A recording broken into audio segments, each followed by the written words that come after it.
Hi ನಮಸ್ತೆ, ಎಲ್ಲರೂ ಕೂಡ ಹೇಗಿದ್ದೀರಾ? ನಮ್ಮ ಶಾಸ್ತ್ರದಲ್ಲಾಗಿರ್ಬೋದು ಅಥವಾ ಧಾರ್ಮಿಕ ಗ್ರಂಥಗಳಲ್ಲಾಗಿರ್ಬೋದು ಕೆಲವೊಬ್ಬರನ್ನ ಅವರ ಮೂಲನಾಮದಿಂದ ಕರಿಬಾರದು ಅಂತ ಹೇಳಲಾಗಿದೆ. ಇನ್ನು ಮನುಸ್ಮೃತಿಯಲ್ಲೂ ಇದರ ಬಗ್ಗೆ ಉಲ್ಲೇಖವಿದೆ. ಮನುಸ್ಮೃತಿಯಲ್ಲಿ ಉಲ್ಲೇಖಿಸಿರುವ ಪ್ರಕಾರ ನಾವು ಕೆಲವೊಂದು ವ್ಯಕ್ತಿಗಳನ್ನ ಅವರ ಹೆಸರಿನಿಂದ ಕರೆಯಬಾರದು ಅಂತ ಹೇಳಲಾಗುತ್ತೆ. ಕೈಮೀರಿದ ಅಗತ್ಯವಿದ್ದಾಗ ಮಾತ್ರ ನಾವು ಅವರನ್ನ ಹೆಸರಿಡಿದು ಕರಿಬಹುದು. ಕೆಲವೊಮ್ಮೆ ಇದು ನಮ್ಮ ಪಾಪಕ್ಕೂ ಕಾರಣವಾಗುತ್ತೆ. ಮನುಸ್ಮೃತಿಯ ಪ್ರಕಾರ ನಾವು ಯಾರನ್ನ ಹೆಸರಿನಿಂದ ಕರಿಬಾರದು ಅನ್ನೋದನ್ನ ಇವತ್ತಿನ ವಿಡಿಯೋದ ಮುಖಾಂತರ ತಿಳಿಯೋಣ. ಮೊದಲನೇದಾಗಿ ಗುರುಗಳನ್ನ. ಹಿಂದೂ ಧರ್ಮದಲ್ಲಿ ಗುರುವನ್ನ ಕಣ್ಣಿಗೆ ಕಾಣುವ ದೇವರೆಂದು, ದೇವರಿಗಿಂತಲೂ ಶ್ರೇಷ್ಠವಾದವರೆಂದು ಪರಿಗಣಿಸಲಾಗುತ್ತೆ. ಅಂತಹ ಸಂದರ್ಭದಲ್ಲಿ ನಾವು ಗುರುಗಳನ್ನ ಹೆಸರಿನಿಂದ ಕರಿಬಾರದು.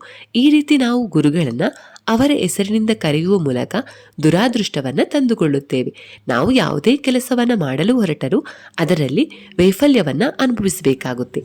ಗುರುಗಳಿಗೆ ಗೌರವವನ್ನು ನೀಡಿದಷ್ಟು ನಮ್ಮ ಪುಣ್ಯ ಕಾರ್ಯಗಳು ಹೆಚ್ಚಾಗುತ್ತದೆ, ಜ್ಞಾನ ಕೂಡ ವೃದ್ಧಿಯಾಗುತ್ತೆ ಎಂದು ಉಲ್ಲೇಖಿಸಲಾಗಿದೆ. ಎರಡನೇದಾಗಿ ಹಿರಿಯ ಮಗನನ್ನ. ಮನುಸ್ಮೃತಿಯ ಪ್ರಕಾರ ನಾವು ಹಿರಿಯ ಮಗನನ್ನ ಕೂಡ ಆತನ ಹೆಸರಿನಿಂದ ಕರಿಬಾರದು. ಹಿರಿಯ ಮಗನನ್ನ ಆತನ ಹೆಸರಿನಿಂದ ಕರೆಯುವುದರಿಂದ ಮಗನ ಆಯಸ್ಸು ಕಡಿಮೆಯಾಗುತ್ತದೆ ಎಂದು ಹೇಳಲಾಗಿದೆ. ನೀವು ಅವನ ಮೂಲ ಹೆಸರನ್ನ ಕರೆಯುವ ಬದಲಾಗಿ ಇನ್ನೊಂದು ಅಡ್ಡ ಹೆಸರನ್ನ ಇಟ್ಟು ಆ ಹೆಸರಿನಿಂದ ಅವನನ್ನ ಕರೆಯಬಹುದು. ನಿಮ್ಮ ಹಿರಿಯ ಮಗನ ಹೆಸರನ್ನ ನೀವು ಕರೆಯಬಾರದು ಎಂದು ಮನುಸ್ಮೃತಿ ಹೇಳುತ್ತದೆ. ಇತ್ತೀಚಿನ ದಿನಗಳಲ್ಲಿ ಇದನ್ನು ನಂಬುವುದಿಲ್ಲವಾದರೂ ಮನುಸ್ಮೃತಿಯಲ್ಲಿ ಉಲ್ಲೇಖಿಸಿರುವ ವಿಚಾರವನ್ನ ವ್ಯಕ್ತಪಡಿಸುತ್ತಿದ್ದೇವೆ ಅಷ್ಟೇ. ಇದಾಗಿ ಮೋಸ ಮಾಡುವವರ. ಮನುಸ್ಮೃತಿಯಲ್ಲಿ ನಾವು ಮೋಸ ಮಾಡುವವರನ್ನ ಅವರ ಹೆಸರಿನಿಂದ ಕರೆಯಬಾರದು ಅಥವಾ ಇಂಥವರ ಹೆಸರನ್ನು ಪದೇ ಪದೇ ನೆನಪಿಸಿಕೊಳ್ಳಬಾರದು. ಈ ರೀತಿ ನಾವು ಅವರ ಹೆಸರನ್ನ ಪದೇ ಪದೇ ನೆನಪಿಸಿಕೊಳ್ಳುತ್ತಿದ್ದರೆ ಅವರ ಗುಣಗಳು ನಮ್ಮ ಮೇಲೆಯೂ ಪ್ರಭಾವ ಬೀರಬಹುದು. ನಾವು ಕೂಡ ವಂಚನೆ ಅಥವಾ ಮೋಸದ ಜಾಲದತ್ತ ಹೆಜ್ಜೆ ಹಾಕುವಂತಾಗಬಹುದು.